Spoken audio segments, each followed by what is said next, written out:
Alipoota eno gye banjulidde Minisitule y'ebyobulamu ekoleddwa mu malwaliro mu Bendobendo ly'e Masaka okuli Kyannamukaka Health Center 4, Kalungu Health Center 3, Butenga, Kyetume n'amalala era nga kizuuliddwa nti mu malwaliro gano temuli bakozesa bubonero mu kuwuliziganya ne bamuzibe n'abatayogera ekitaataaganya obujjanjabi bwabwe.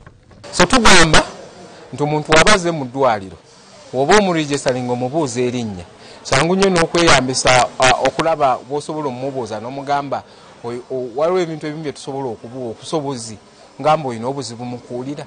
Okubakkirizisa okujja mu ddwaliro kibadde kizibu kinene nnyo nnyo nnyo ng'olina okufuba omukonvinsa okulaba nga omukkirizisa ajje afuna obujjanja.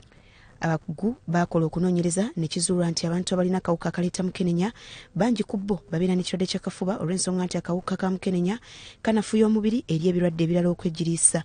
Wabula ekirwadde ky'akafuba bwe kituuka ku balwadde ba Mukenenya abaliko obulemu kisukka anti basanga okusomoozebwa mu kufiibwako naddala okufuna obujjanjabi olw'abamu okubeenyinyala n'okukaluubirizibwa mu by'empuliziganya nga batuuse eri abasawo. Era alipoota eno ekoleddwa ekibiina Kimadifa etongozeddwa omumyuka wa Pookino owookusatu Mwalimu Kato Abdallah.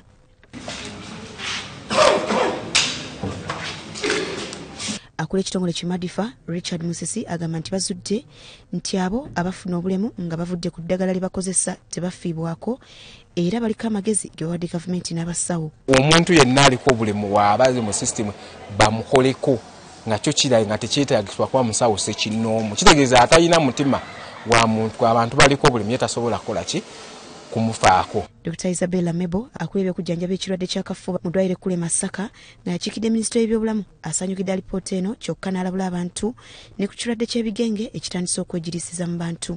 So kati nga bwe tunoonya TB n'akawuka mu baana abalema be tufuna tubeetegereze bulungi abalina ebigenge eddagala tulirina mu ofisi yange weeriri. Omumyuka wa Pookino owookusatu Mwalimu Kato Abdallah ku lw'Obwakabaka atongoza alipoota eno era n'asaba abakulira amalwaliro gonna abaweereddwa ku alipoota eno okugyeyambisa mu buweereza bwabwe ne yeeyama okugituusa embuga. Nti alipoota eno gye mutukwasizza gye mutuwadde etuzibudde nnyo amaaso obudde bwe mwamaze n'okunoonyereza ko mwakoze.